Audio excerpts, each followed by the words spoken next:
Сәлеметсіздер ме балалар? Музыкадағы жыл мезгілдері сабағын жалғастырамыз. Балалар, бүгін біз өз білімімізді тексеріп шыңдаймыз. Бүгінгі сабақ өте қызықты болады. Қазір біз музыкалық аспапты тап викторинасын ойнаймыз. Бейнетаспадағы музыкалық аспаптардың үнін тыңдап, жұмбақ шешеміз. Кәне, зейін қойып тыңдайық. Жұмбағымды мұқият тыңдаңыздар. Ішекке ысқыш тисе болды, әлем сырлы әуенге толды.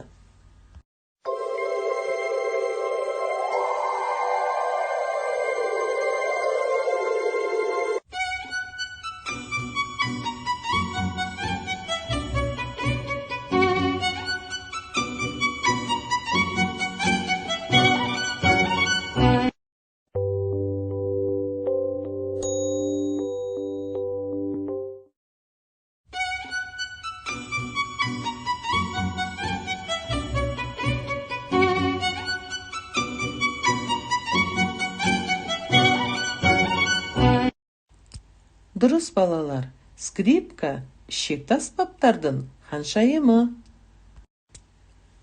Келесі жұмбақты тыңдаңдар балалар. 88 тілі бар, сан құбылған үні бар.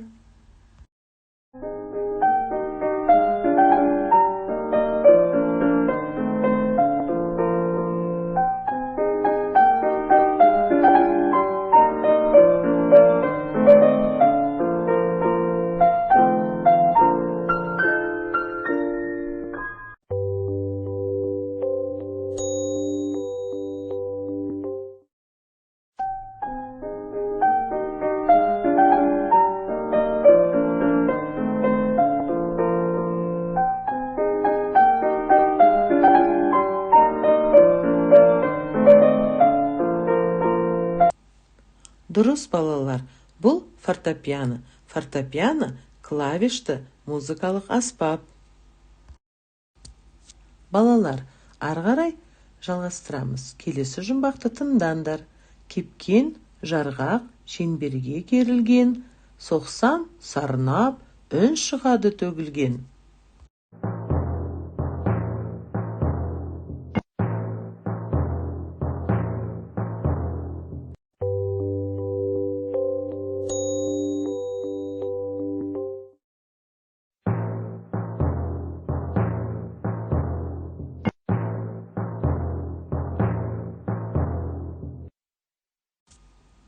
Дұрыс балалар, бұл ұрмалы музыкалық аспап литавр. Балалар, келесі жұмбақты тыңдайық. Бойы бойшан боп келеді, үн шығарады әдемі. Скрипканың ағасы, аспаптардың атасы.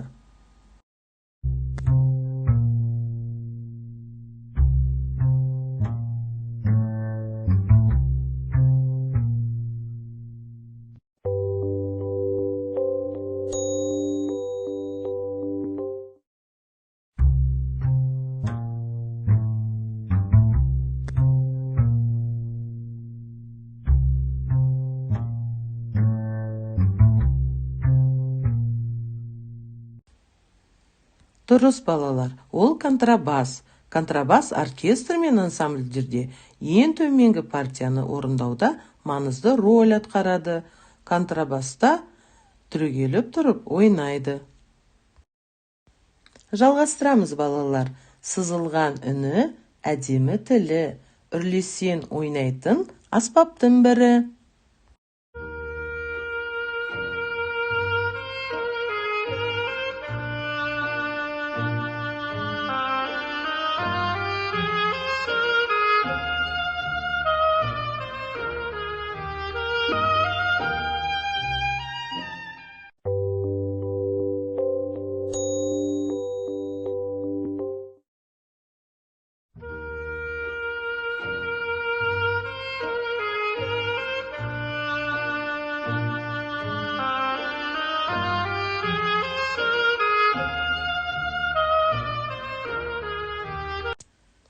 Өте дұрыс балалар.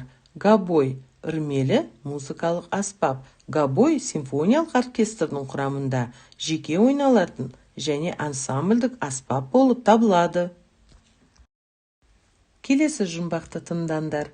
Садаққа ұқсайды, бірақ ол оқ атпайды. Жетіген сияқты үн төгер, естіген жан тербелер.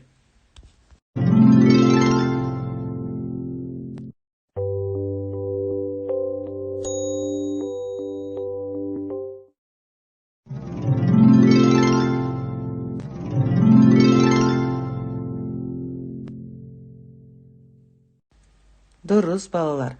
Бұл арфа аспабы. Арфа аспабын шегін іліп тартып ойнайды. Арфа аспабында 47 шек бар. Жалғастырамыз, балалар. Үрмелі аспаптарға жатады. Түймелерін басқанда әуезді дыбыс ұшар аспанға.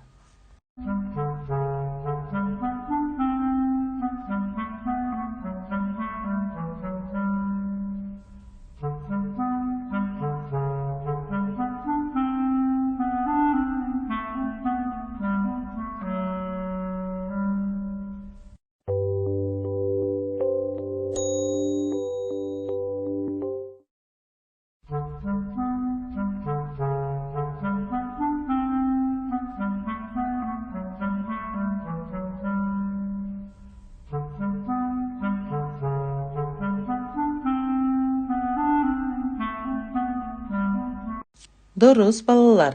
Кларнет көп тілді үрмелі музыкалық аспап. Кларнеттің бірнеше түрлері бар. Кіші кларнет, альт кларнет, бас кларнет, контрабас кларнет. Балалар, соңғы жұмбағымды тыңдаңыздар. Иір-иір құбыр, үрлесен бұлбұл.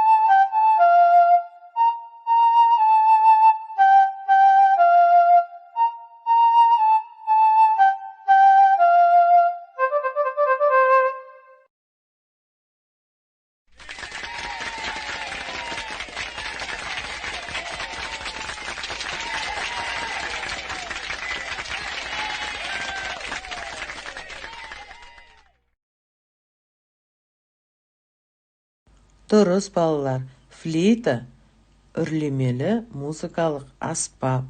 Флейтаның да көп түрлері болады. Кіші флейта, немесе оны флейта пиккола деп атайды. Флейта альт, флейта бас, үлкен флейта. Жарайсыңдар, балалар. Ойлау қабілеттерін өте керемет. Мен сендерге ризамын. Ендеше сау болыңыздар.